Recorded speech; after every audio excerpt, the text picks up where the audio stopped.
नमस्कार, business plus टेलिभिजनको news bulletin business टुडेमा स्वागत छ। म जीवन खड्का। सुरुमा हेडलाइन्स। प्रधानमन्त्रीद्वारा मुलुक पशुपक्षी जन्य उत्पादनमा आत्मनिर्भर भएको घोषणा, विद्युतबाट सञ्चालन हुने मल कारखाना खोल्ने सम्बन्धमा छलफल।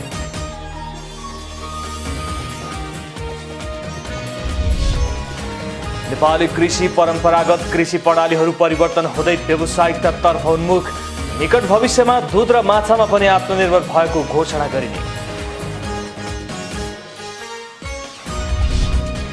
भूमिहीन र अव्यवस्थित बसोबास गर्ने नागरिकहरूको समस्या समाधान हुने भूमि व्यवस्था सहकारी तथा गरिबी निवारण मन्त्री तुम्बा हाम्फेको भनाई। 77वटै जिल्लामा सुकुम्बासीलाई जमिन वितरण काम कार्य तीव्र। इलाममा चीज उद्योग व्यवसाय लकडाउन अघिकै गतिमा फर्क्यो। चीजको बजार दिन प्रतिदिन फस्टाउँदो।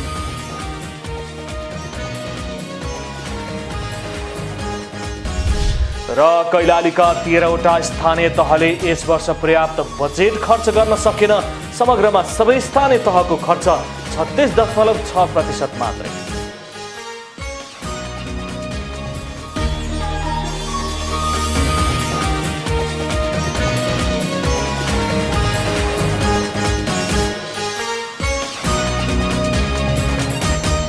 बिजनेस टुडेको सुरुमा नेपालमा रासायनिक मल कारखाना खोल्ने प्रधानमन्त्रीको भनाई सम्बन्धी समाचार। प्रधानमन्त्री केपी शर्मा ओलीले नेपालमा रासायनिक मल कारखाना खोल्ने बताउनु भएको छ। पशु पक्षी जन्य उत्पादनमा मुलुक आत्मनिर्भर भएको घोषणा गर्दै प्रधानमन्त्री ओलीले अब नेपालमा मल कारखाना पनि खोल्ने बताउनु भएको हो। विद्युतबाट सञ्चालन हुने मल कारखाना खोल्ने सम्बन्धमा छलफल भइरहेको उहाँले बताउनु भयो। कृषि मन्त्रालयले मल उत्पादनका लागि किसानहरूलाई तालिम दिन जरुरी रहेको पनि बताउनु भयो। अरू मल उत्पादनतर्फ कृषि मन्त्रालयले मल उत्पादनतर्फ पनि किसानहरूलाई तालिम दिन जरुरी छ। मल उत्पादनतर्फ पनि कसरी मल उत्पादन गर्न सकिन्छ, प्राइमेरिक मल कसरी बनाउन सकिन्छ, पशुपक्षीको मलबाट प्राप्त हुने र त्यसबाहेक त्यससँग मिसाएर गरिने वा अरू प्रकारका चिजबिजहरू घाँसपातहरू सडाएर निर्माण गर्न सकिने, त्यसको छिटोभन्दा छिटो रोटेसनल ढङ्गले निर्माण गर्न सकिने के विधि हुन्छ र त्यसलाई बाली र बजारसम्म पुर्याउने के प्रविधि हुन सक्छ, यसतर्फ हामीले सोच्न जरुरी छ। पशुपक्षी जन्य उत्पादनमा मुलुक आत्मनिर्भर भएको घोषणा हुँदा देशलाई अगाडि बढाउन सफल भएको जिकिर पनि गर्नुभयो। हरेक दिन नयाँ उपलब्धि हासिल गर्दै नयाँ उचाइ लिएर अगाडि बढिरहेको पनि प्रधानमन्त्री ओलीले बताउनुभयो। कृषि तथा पशुपक्षी विकास मन्त्री पद्मा कुमारी अर्यालले नेपालको कृषि उत्पादनमा वृद्धि भएको बताउनु भएको छ।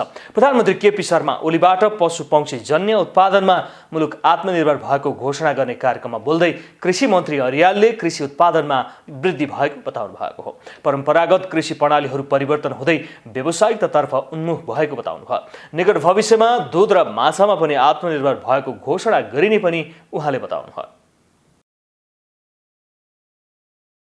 हिजो सुस्त अवस्थामा रहेका हाम्रा उत्पादनका क्षेत्रहरू आज उत्साहित भएर एकाएक उत्पादन वृद्धि गर्नेतिर गइरहेका छन्। परम्परावादी खालका हाम्रा कृषि प्रणालीहरू परिवर्तन हुँदै व्यावसायिकतातर्फ उन्मुख भएका छन्। आज सहर बजारहरूमा पशुपक्षीतर्फको कुरा गर्ने हो भने व्यावसायिक हिसाबले ठुल्ठुला फार्महरू खोले, गाई पाल्ने, भैँसी पाल्ने, माछा मार्ने, बङ्गुर पाल्ने यावत ढङ्गले अगाडि बढेको त्यो हामीले देखिरहेका छौँ र हामी भन्दैछौँ अब निकट भविष्यमै हामीले दुध र माछाको क्षेत्रमा पनि आत्मनिर्भर घोषणा गर्ने हामी त्यो तयारीमा छौँ। मन्त्री अर्यालले आगामी आर्थिक वर्षदेखि विद्यालय तहदेखि नै विद्यार्थीहरूलाई कृषिमा आकर्षित गर्ने उद्देश्यका साथ विद्यालयहरूमा कृषि प्रयोगशाला निर्माण गर्ने पनि बताउनु भयो। तालिमहरूलाई प्रोत्साहित गर्ने, कोही पढाउनको निम्ति पढाउने, मास्टर बनाउनको निम्ति तालिम दिने यस्ता खालका कार्यक्रमहरूलाई हामीले सोच्नुपर्छ भनेर अब हामीले हाम्रो कार्यक्रमको पुनरावलोकन गर्ने त्यो ढङ्गले अगाडि बढ्ने सोचमा पनि हामी छौँ। मन्त्रालयले कृषिको क्षेत्रमा चलाएका विभिन्न कार्यक्रमहरूको पुनरावलोकन गरिने पनि मन्त्री अर्यालले बताउनु भयो। आगामी दिनमा परम्परावादी र खुद्रै खालका कार्यक्रमहरू नराखी उत्पादन बढाउने खालका कार्यक्रम राखिने पनि बताउनु भयो। बिजनेस टुडेमा पालो भएको छ ब्रेकको।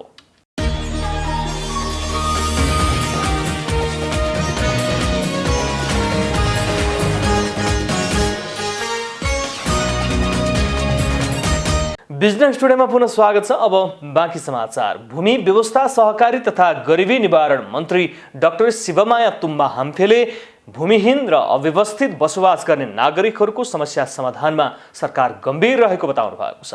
काठमाडौँको कृतिपुर स्थित पागा बालकुमारी क्षेत्रका बासिन्दाहरूलाई लाल पूर्जा वितरण गर्न आयोजित कार्यक्रममा बोल्दै मन्त्री तुम्बा हाम्फेले भूमि नभएकाहरूलाई भूमिको व्यवस्था गरिने बताउनु भएको हो। संविधानले नै भूमिहीनहरूलाई भूमि उपलब्ध गराउने भनेकोले सोही अनुसार नै नियम कानुनहरू बनेको र सरकारले भूमि उपलब्ध गराउने कार्यलाई अगाडि बढाएको बताउनु भयो। अहिले भूमि सम्बन्धी समस्या समाधान आयोग गठन गरेर 77 वटै जिल्लामा सुकुम्बासीहरूलाई जमिन दिने कामलाई तीव्रता दिएको मन्त्री तुम्बा हाम्फेले बताउनु भयो।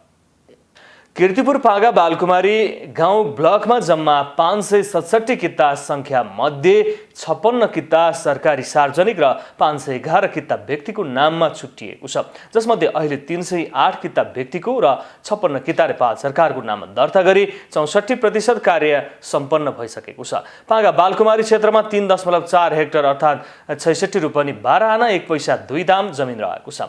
यस क्षेत्रमा 2021-22 सालमा 1 सरो नापीबाट नाप नक्सा गर्न छुटेको थियो। यो गाउँ ब्लकको चारैतिरको नक्सालाई भिडाउँदा बस्तीका रूपमा 2072 सालमा पागा बालकुमारीमा नाप नक्सा भएको थियो। 2074-75 मा नक्सा श्रेष्ठता तयार गरी दर्ता प्रक्रियामा गएको र 2075 असोज 21 गते 7 दिने सूचना र 2075 पुस 15 गते 21 दिने सूचना जारी गरिएपछि 2077 माघ 7 गते गाउँ ब्लक सम्बन्धी निर्देशिका जारी भएको थियो। त्यसपछि 2077 माघ 15 देखि व्यक्तिको नाममा जग्गा नामसारी गर्ने कार्य सुरु भएको थियो। पर्यटकीय तथा पुरातात्विक महत्त्वको सम्पदाहरूको संरक्षण र सम्वर्धनमा सरकार गम्भीर नभएको सांसदहरूले बताएका छन्। प्रतिनिधि सभाको अन्तर्राष्ट्रिय सम्बन्ध समितिको बिहीबारको बैठकमा बोल्दै सांसदहरूले पुरातात्विक, पर्यटकीय तथा सांस्कृतिक क्षेत्रको संरक्षण र सम्वर्धनमा सरकार गम्भीर नभएको बताएका हुन्। समितिकी सभापति पवित्रा निरौला खरेलले पर्यटकीय क्षेत्रको विकासको सम्बन्धमा सरकारलाई निर्देशन नै दिनुपर्ने आवश्यकता रहेको बताउनु भयो। पर्यटकीय क्षेत्रको विकास र संरक्षणका लागि धेरै काम गर्नुपर्ने भन्दै उहाँले सरकारले ठोस नीति र योजना बनाउन सक्नुपर्ने बताउनु भयो। ठोस नीति र योजना नहुँदा पर्यटकीय क्षेत्रको सम्वर्धनमा बजेट नियमित हुन नसकेको पनि उहाँले बताउनु भयो। सांसद मोहन बानियाले पर्यटकीय क्षेत्रलाई सूचीकृत गर्नुपर्ने आवश्यकता रहेको औल्याउनु भयो। कतिपय क्षेत्रलाई सरकारले पर्यटकीय गन्तव्यमा सूचीकरण नगरेको भन्दै छुटेका सम्पदाहरूलाई सूचीकरण गर्नुपर्ने र सूचीकृत भएकालाई प्रचार प्रसार गर्नुपर्ने बताउनु भयो। सांसद रेणुका गुरुङले आन्तरिक पर्यटनलाई महत्त्व दिएर साथै प्रदेशमा आफ्नो संस्कृति, परम्परा र संस्कार झल्कने गरी भौतिक पूर्वाधारहरू निर्माण गर्नुपर्ने बताउनु भयो। सबै प्रदेशमा पर्यटकीय क्षेत्रको नयाँ गन्तव्य खोजीका लागि स्थलगत भ्रमण गर्नुपर्ने पनि बताउनु भयो। साथै सांसद उमा रेग्मीले पर्यटन उद्योगलाई परिचालन र परिमार्जन गर्न सरकारको ध्यान नजानुले देशले घाटा बेहोर्नु परेको बताउनु भयो। अन्तर्राष्ट्रिय सम्बन्ध समितिले पुरातात्विक तथा सांस्कृतिक सम्पदाहरूको संरक्षण सम्वर्धनमा अध्ययन अवलोकन भ्रमण गरेर सरकारलाई प्रतिवेदन दिने गरेको भए पनि सरकारले हालसम्म कार्यान्वयन नगरेको बताउनु भयो।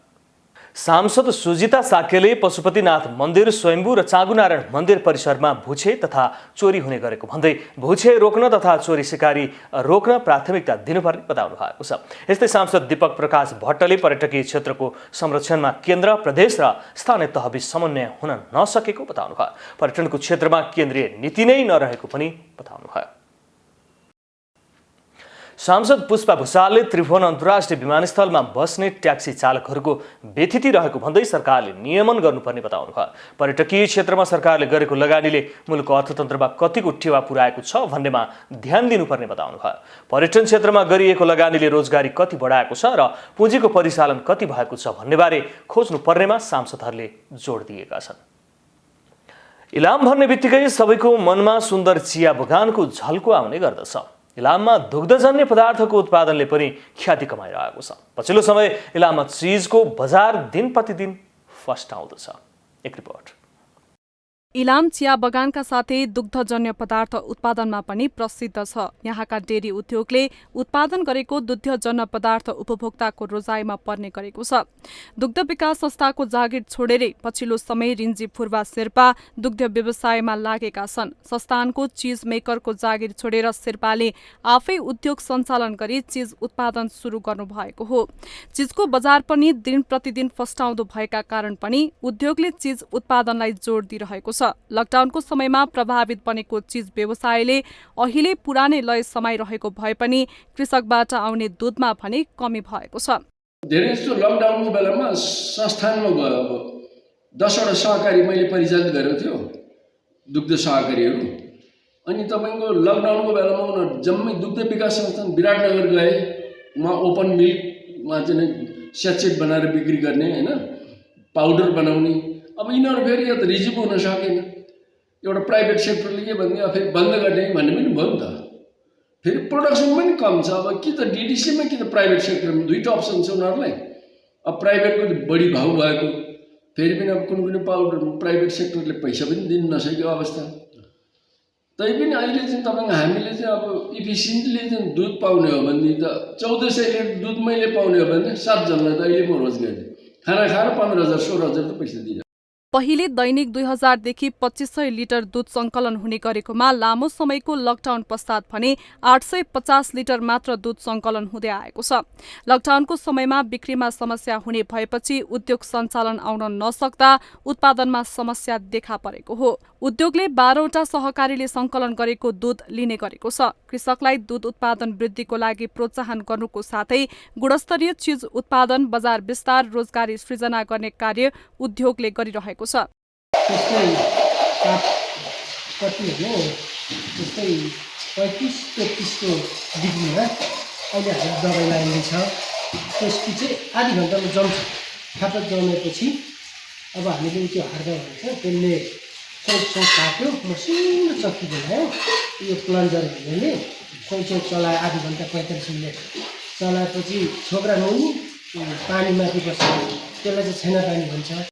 उन्नति परियोजनाले उद्योग सञ्चालनको लागि 37,73,000 रुपियाँ अनुदान प्रदान गरेको थियो। शेर्पाको व्यावसायिक सफलता देखेका स्थानीय दुध उत्पादनमा प्रेरित भएका छन्। इलाम सहकर्मी टीका खतिवडाको सहयोगमा जिल्ला ब्युरोको रिपोर्ट। बिजनेस टुडेमा पालो भएको छ ब्रेकको।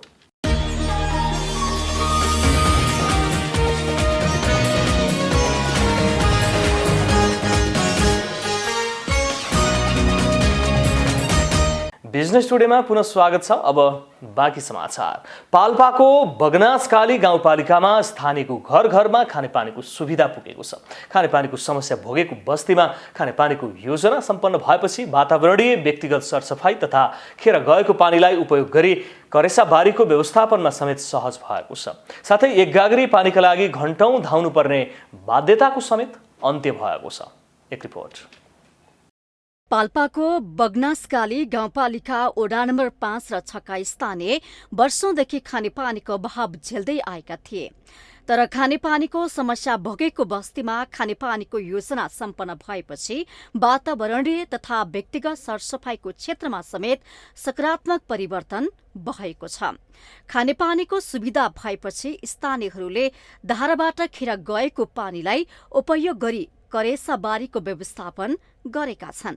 खानेपानी तथा सरसफाई डिभिजन कार्यालयको आर्थिक तथा प्राविधिक सहयोगमा सम्पन्न भएको योजनाबाट गाउँका 150 घर परिवार प्रत्यक्ष रूपमा लाभान्वित भएका छन्। पानी अभावकै कारण बसाइसराई तीव्र हुने, उक्त गाउँमा पानीको सुविधासँगै बसाइसराईको क्रम समेत रोकिएको देखिएको छ। फोहोर पानीकै कारण आउ, हैजा, झाडा बान्ता जस्ता रोगले स्थानीयलाई सहज भएको छ। 2 बजे पनि उठ्न पर्दो, 3 बजे नि उठ्न पर्दो। जाँदाखेरि पानी नपाउँदाखेरि 6 बज्दो। घर आउँदाखेरि केटाकेटी रुन्थे। खाना अब स्कुल जानु बेर हुन्थ्यो, खाना पकाउन बेर हुन्थ्यो। छोराछोरी उस्तै पर भोगाइन्थे। अहिले आनन्द छ। 6-7 जना पछि पालो आउँथ्यो। 2-4 घन्टा पछि हामी 6-7 घन्टा पछि हामी लुगा धुन जानु पर्थ्यो। बाबु नानीहरूलाई स्कुलमा हप्तामा एकचोटि पनि कपडा धुन गाह्रो हुन्थ्यो। अहिले हामीलाई सुविधा भएको छ। यो पानी आएदेखि हामीले तरकारीहरू, प्याजहरू जस्तै अब खुर्सानी लगाएर हामीलाई अलि सुविधा भएको छ। तरकारीको पनि अझै हामी यो पानी अझै खुसी हुन्छौँ। योजना सम्पन्न गर्न 150 घर परिवारले 25 दिनसम्म श्रमदान गरेका थिए। खानेपानीका कारण गाउँमा सकारात्मक परिवर्तन आएको खानेपानी उपभोक्ता समितिले जनाएको छ। टोलमा असाध्यै पानीको दुःख पनि थियो कि पानीको समस्या धेरै हामी चाहिँ 2 बजे चाहिँ पानी खोजेर जाने यस गाउँमा चाहिँ छाडिएर पनि अब विदेशतिर भन्दा पनि विदेशतिर कमाएर बजारतिर पनि जान सुरु गर्नुभयो कि गाउँलाई चाहिँ नरहेछ पानीको हिसाबले गर्दा उहाँहरू बजारतिर पनि जानुभयो अहिले चाहिँ हामीलाई चाहिँ धेरै पानीको चाहिँ सुविधा छ 500 मिटर उचाइमा लिफ्टिङ गरी वितरण गरिएको आयोजनाबाट यस क्षेत्रका 800 बढी जनता लाभान्वित भएका छन्। योजना सम्पन्न गर्न खानेपानी तथा सरसफाई डिभिजन कार्यालय मार्फत 1 करोड 2 लाख, स्थानीयको 21 लाख गरी 1 करोड 23 लाखमा योजना सम्पन्न भएको हो। नेपाल सरकारको तर्फबाट 1 करोड 2 लाख र उपभोक्ताको तर्फबाट 21 लाख गरेर 1 करोड 23 लाखमा यो योजना सम्पन्न भएको छ र यसमा 2 लिफ्ट बाट 150 वटा धाराहरू चलेका छन्। यसमा उपभोक्ताहरूले सक्रियताका साथ अनि सरसफाइको क्षेत्रमा र यस पानी आइसकेपछि यहाँ सुरुमा हामी पानी नआउँदै आउँदा र अहिलेकोमा धेरै परिवर्तन भएको भेटायौँ। धेरै परिवर्तन भएको छ। पूर्ण सरसफाइ हिजो आउँदा यहाँ टोयलेटमा पस्न नसकिने अवस्था थियो, पानी थिएन। 1-1.5 घन्टा अगाडि पानी बोकेर ल्याएर सफाइ गर्ने अवस्था पनि थिएन र अहिले सबै टोयलेटहरू हेर्दा पनि सफा, नेट एन्ड क्लिन छ। धाराबाट खेर गएको पानीलाई उपयोग गरी आय आर्जनको माध्यम बनाउन सकिएको खण्डमा यस्तो योजनाले सार्थकता पाउने देखिन्छ।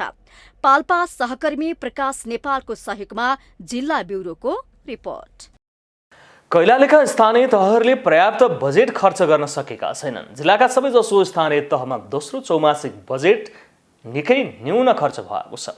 केही स्थानीय तहमा योजनाहरू नै सुरु हुन सकेका छैनन्। कैलालीका 13वटा स्थानीय तहले यस वर्ष पर्याप्त बजेट खर्च गर्न सकेका छैनन्। दोस्रो चौमासिकमा सबैभन्दा बढी कैलाली गाउँपालिकाले 43.11% खर्च गरेको छ भने सबैभन्दा कम गोदावरी नगरपालिकाले 30.39% खर्च गरेको छ।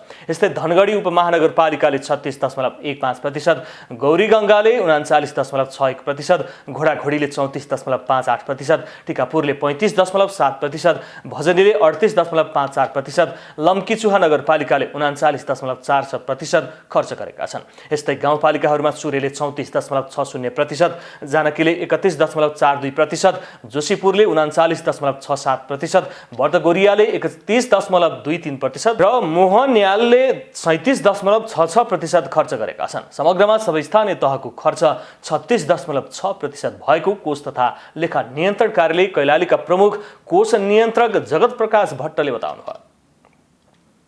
अधिकतम प्रगति गौरीगङ्गा नगरपालिकाको 39.61% र मिनिमममा चाहिँ गोदावरी नगरपालिकाको 30.29% देखिन्छ। अहिलेसम्मको यो पनि फागुन मसान्तसम्मकै डाटा हो।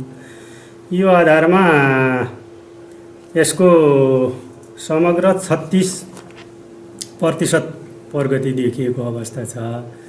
अब यो 36% प्रगति 2 चौमासिकसम्मको सन्तोषजनक नै त भन्न नसकिएला, तर सुरुको पहिलो चौमासिक खरिद प्रक्रियामै प्राय बित्ने भएको हुनाले यसलाई पनि नकारात्मक नै हो भन्न चाहिँ मिल्दैन।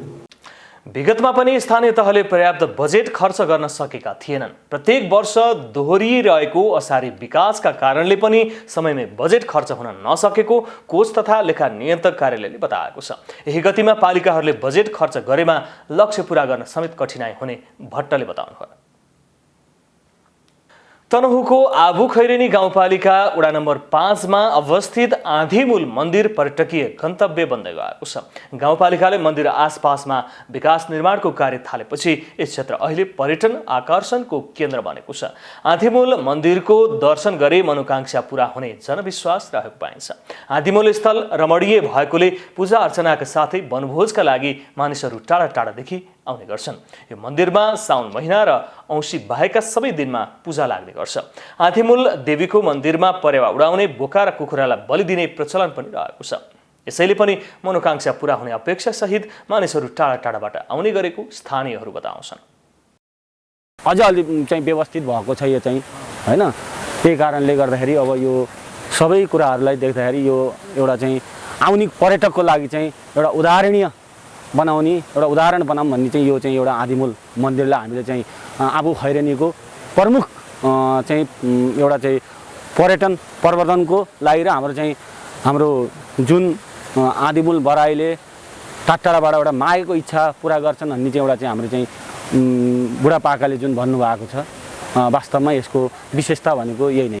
आदिमूल मन्दिर क्षेत्रको विकासका लागि गाउँपालिकाले आर्थिक वर्ष 2075-76 मा घेराबार योजना अन्तर्गत 15 लाख रुपैयाँ विनियोजन गरेको थियो। यस्तै 3 लाख रुपैयाँको लागतमा ट्रस्ट निर्माण गरिएको छ। गाउँपालिकाका प्रमुख गिरबहादुर थापाले मन्दिरसम्मको पहुँचलाई सहज बनाउन पृथ्वी राजमार्गको 1700 देखि आदिमूलसम्मको सडकलाई कालोपत्र गर्न बजेट विनियोजन भइसकेको बताउनुभयो। यो ठाउँको विकासको लागि हामी आबुखैरेनी गाउँपालिका जनप्रतिनिधि भएर आइसकेपछि सबैभन्दा ठुलो सडककै पहुँच हुनुपर्छ भन्ने उद्देश्यले हामीले सडकमा ठुलो रकम विनियोजन गरेर अहिले सडक कालोपत्रे हुने अन्तिम उसमा छ र यही वर्ष नै यहाँसम्म झन्डै 2.5-3 किलोमिटर पर्छ के भन्छ 1700बाट यहाँ हाइवेबाट 3 किलोमिटर 3.5 किलोमिटरको बाटो पर्छ। यहाँसम्म चाहिँ हामीले कालोपत्रे बन्ने विचार गरेको छौँ। यो भन्दा पहिला विचार गरेको छैन कि मतलब टेन्डर लागिसकेको अवस्था छ। यही वर्ष कालोपत्रे हुन्छ। पृथ्वी राजमार्गको 1700 देखि करिब 1 घण्टा पैदल मार्ग हुँदै पुग्न सकिने उक्त ठाउँमा सवारी साधन मार्फत 15 मिनेटमा नै पुग्न सकिन्छ। विशेष गरी सार्वजनिक बिदाको दिन पर्यटकहरू घुम्न र वनभोजका लागि आउने गरेका छन्। बुलेटिनको अन्त्यमा अहिलेसम्मका हेडलाइन्स। प्रधानमन्त्रीद्वारा मुलुक पशुपक्षी जन्य उत्पादनमा आत्मनिर्भर भएको घोषणा। विद्युतबाट सञ्चालन हुने मल कारखाना खोल्ने सम्बन्धमा छलफल।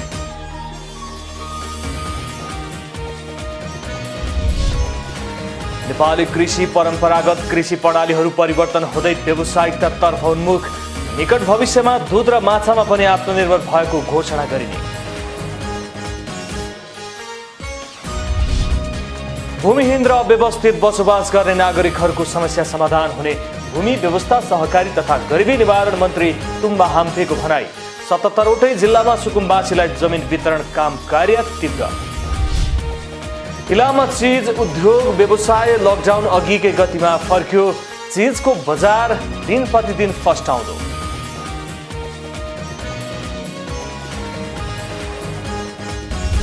र कैलालीका 13वटा स्थानीय तहले यस वर्ष पर्याप्त बजेट खर्च गर्न सकेन। समग्रमा सबै स्थानीय तहको खर्च 36.6% मात्रै।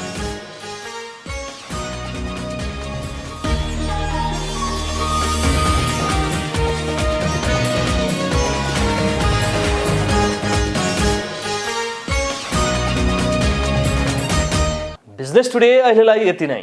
हेर्दै रहनुहोला Business Plus Television. Business Plus, Business first.